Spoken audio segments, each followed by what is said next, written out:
Thanks for joining this review of the Department of Education's performance, cost, and opportunities. America is at a financial crossroads. The federal government has accumulated massive debt and continues to run annual deficits exceeding the trillion-dollar level. Congress and the administration are addicted to spending because cutting the budget carries too much political risk. Nearly 40 cents of every dollar we spend is borrowed from countries that are competitive with America's interests.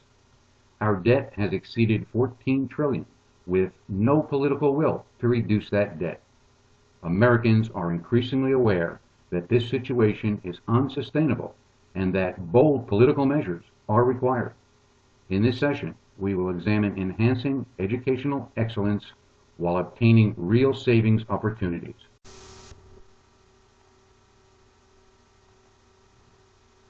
The Department of Education was formed in 1867 to collect information on schools and teaching methods. The next major assignment was for the department to administer a system of land grants to colleges and universities. In 1917, the Smith-Hughes Act enabled the federal government to provide federal monies to the states. Later, the George Barden Act in 1946 brought focus to high school vocational education in agriculture, industrial manufacturing, and home economics. Following World War II, the federal government developed the popular GI Bill for post-secondary education in support of the returning veterans. As technology advanced in the age of Sputnik, the Department of Education placed new emphasis on science, math, and foreign languages. During the anti-poverty era and civil rights era, the department was charged with providing assistance to the disadvantaged and also enforcement of civil rights legislation. While the scope of tasks evolved with time, educational excellence remained the core mission objective. The stated objective since assuming cabinet-level responsibility is to promote student achievement and preparation for global competitiveness by fostering educational excellence and ensuring equal access. Please note that there are two very important objectives. Educational excellence speaks to providing the greatest amount of knowledge with learning skill development while assuring the teachers are the best of the best.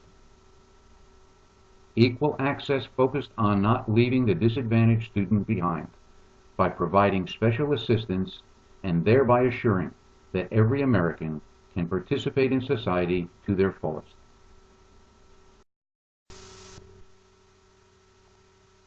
Let's examine the scope of the Department of Education. In 1979, President Carter elevated the department to cabinet-level status. In 2011, the employee count reached about 4,500. Most of the budgeted monies flow from the federal government back to the states, thereby giving the federal government control over the states in development of the school system. Additionally, monies flow to individuals and businesses to promote federal priorities. The statistics show that the reach and influence of the federal government in the educational development process is extensive. There is no doubt that the Department of Education has had the full responsibility, authority, and financial wherewithal to achieve its stated objectives of excellence and access. Let's examine the Department of Education's performance, providing improved access of education to all Americans. In an article by Alex Carter of the Campaign for America's Future, which is a progressive organization, he reported a dramatic increase in pre-K education, an improved pupil-to-teacher ratio, an increased number of high school graduates, and an increased number of Americans over age 25 having at least a high school degree. While metrics were not presented by Mr. Carter, there doesn't appear to be any dispute that the Department of Education has made significant progress in assuring student access to education. However, it appears that the Department of Education has completely failed to achieve the objective of educational excellence. In the same article, Alex Carter reported dismal performance when comparing U.S. performance to 30 other countries participating in the Organization for Economic Cooperation and Development. The U.S. achieved 25th place in math, 16th place in reading, 20th place in science, and 25th place in problem solving. Remember, this performance was measured in 2008, over 20 years after the age of Sputnik, when the Department of Education renewed its emphasis on math and science. The Cato Institute, which is a conservative organization, agreed that U.S. performance was disappointing. To quote Mr. Andrew Coulson at the hearing of House Education and Workforce, despite real massive spending increase, overall achievement has stagnated or declined. We have little to show for the $2 trillion in federal education spending over the past half-century.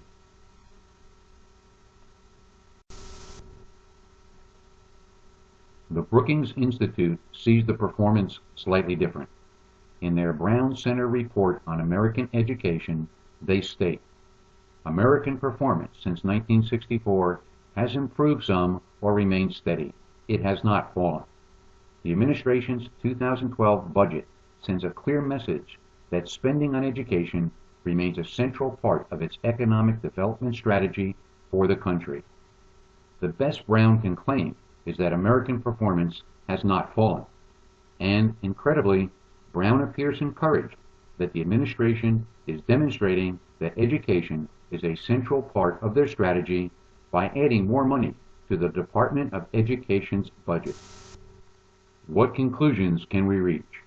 There is a consensus that American global performance is mediocre at best. It says something when the best statement we can make, after trillions of dollars have been spent, is that global competitiveness hasn't fallen. On a national basis, even while doubling the amount of money per student in real terms over the past 40 years, reading scores showed only slight improvement. Clearly, this dismal performance is even more debilitating when the money spent is borrowed. While there is some consensus, notwithstanding the amount of money committed over the decades, that the Department of Education's performance has been disappointing, there is no agreement regarding causation and what should be done going forward. Progressive thinking is that continued increases in spending by the Department of Education is acceptable, while the conservative position points to federal intrusiveness, disincentives, lack of empowerment, and special interests as the primary causes for lackluster performance. There are three possible approaches that can be suggested to solve the performance dilemma while reducing investment costs. The first we call doubling down. The theory is that spending hasn't yet reached critical mass, and if we increase spending, we'll be more successful. This is the solution preferred by the current administration, supported by the Democratic Party, and accepted by the progressive thinking organizations. Second is to restructure the Department of Education to include suggestions correcting the causals identified by conservative thinking organizations. This solution proposes to push down responsibility and accountability for educational excellence to the states. It might include some additional reduction in spending, such as reducing the monies offered by the Pell Grants from $5,000 per student to $1,000 per student. Americans are not being generous when they give grants of Chinese money. The third alternative is to effect a complete paradigm shift to the states by elimination of the Department of Education as we know it, and replacing it by a reduced-size federal department which accumulates and reports on performances of the individual states. Let's evaluate the three solution possibilities. Doubling down has no particular appeal and has proven to be a failure for decades. It would seem insane to continue. Restructuring the Department of Education could possibly work. However, given the Congress's and administration's inability to have adult conversations without compromising their competitive positions, it would likely fail over time and not eliminate much of the federal expense. A complete paradigm shift would provide the clean slate needed to stimulate creative thinking and problem solving. It also offers opportunity for the brain trust of the Department of Education to really achieve results that they could feel good about. As stated, the paradigm shift is the solution of choice. Being further removed from the people, the political will at the federal level is shaped more by special interests than by we the people. Consequently, the problems do not get fixed. Given the U.S. trillion-dollar debt, bold measures are required. Federal savings would immediately be $70 billion annually. Unleash entrepreneurial spirit at the state level. Local control will yield better results as solutions will be tailored to local needs and situations.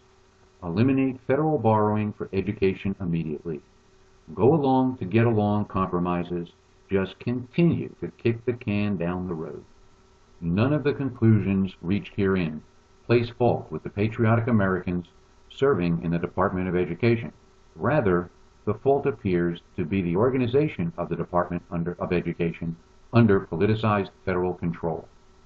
If we wish to seek causals for the bleak performance, the experts point to false reliance on government solutions to all problems, a politicized Department of Education, the money opiate used to control the states, federal government addiction to spending borrowed money, no political will to cut spending of non-performing functions.